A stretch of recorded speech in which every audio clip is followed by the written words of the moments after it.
Thiruvananthapuram corporation council യോഗത്തിൽ സംഘർഷമുണ്ടായിരിക്കുകയാണ്. കൗൺസിലർമാർ തമ്മിൽ ഏറ്റുമുട്ടുന്നു. ഒരു ആബ്സെന്റ് ഉണ്ട്, ഈ ആബ്സെന്റ് മാർക്ക് ചെയ്യാൻ വേണ്ടി സഹായിക്കുകയാണ്. ഇത് അറ്റൻഡൻസ് ഇല്ലാതാക്കി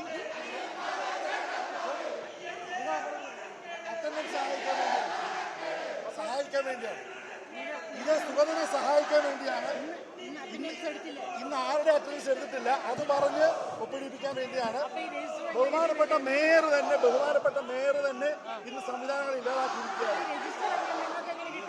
ഈ അറ്റൻഡൻസ് ബുക്ക് ആരും ഒപ്പിടാതെ ഇരിക്കുകയാണ്. ഇങ്ങനെ സഹായിക്കാൻ വേണ്ടിയാണ്.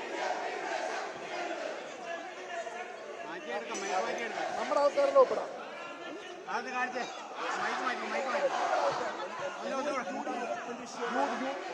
അല്ല, ഇത് മനഃപൂർവ്വം ഇന്ന് ഈ സുഗതന്റെ വിഷയം നടക്കുന്നതുകൊണ്ട് അറ്റൻഡൻസ് ഇടാൻ പറ്റത്തില്ലല്ലോ. വളരെ ബുദ്ധിപരമായ മേയർ തന്നെ അലങ്കോലമാക്കി.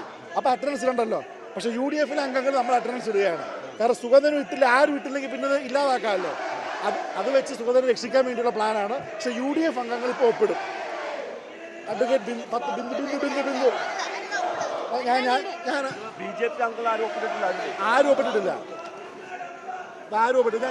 ഞാൻ തോപ്പിടും. എന്റെ അറ്റൻഡൻസ് ഉണ്ട്. കൗൺസിൽ കൂടി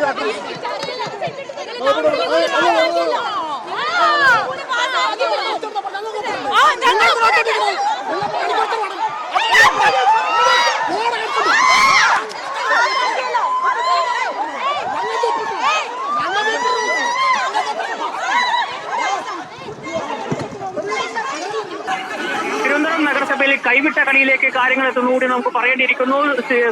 കോൺഗ്രസിന്റെ കൗൺസിലർമാരും BJPയുടെ കൗൺസിലർമാരും തമ്മിൽ നേർക്കുനേർ ഏറ്റുമുട്ടുന്ന ഒരു സാഹചര്യമാണ് നമുക്ക് കാണാൻ കഴിയുന്നത്. പരസ്പരം സാധനങ്ങൾ വലിച്ചെറിയുകയും ഒപ്പം തന്നെ വെള്ളക്കുപ്പിയൊക്കെ വലിച്ചെറിയുന്ന ഒരു സാഹചര്യമാണ് ഇവിടെ നിന്നും നമുക്ക് കാണാൻ കഴിയുന്നത്.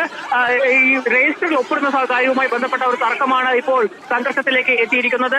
രജിസ്റ്ററിൽ ഒപ്പിടണമെങ്കിൽ അത് മേയറുടെ സാന്നിധ്യത്തിൽ മാത്രമേ പറ്റുള്ളൂ എന്ന ഒരു നിലപാട് ഇതുമായി ബന്ധപ്പെട്ട കൗൺസിലർമാർ UDFന്റെ കൗൺസിലർമാർ എടുത്തു. അതാണ് നിയമവും. പക്ഷേ എന്നാൽ അത് തിരിച്ചു വാങ്ങാൻ BJP കൗൺസിലർമാർ ശ്രമിക്കുന്നതാണ് വലിയ രീതിയിൽ സംഘർഷത്തിലേക്ക് ഇപ്പോൾ കാര്യങ്ങൾ എത്തിയിരിക്കുന്നത്. ഇന്നത്തെ കൗൺസിൽ യോഗം 2:30 ആരംഭിച്ച മുതൽ വലിയ രീതിയിൽ സംഘർഷത്തിലെത്തുകയായിരുന്നു.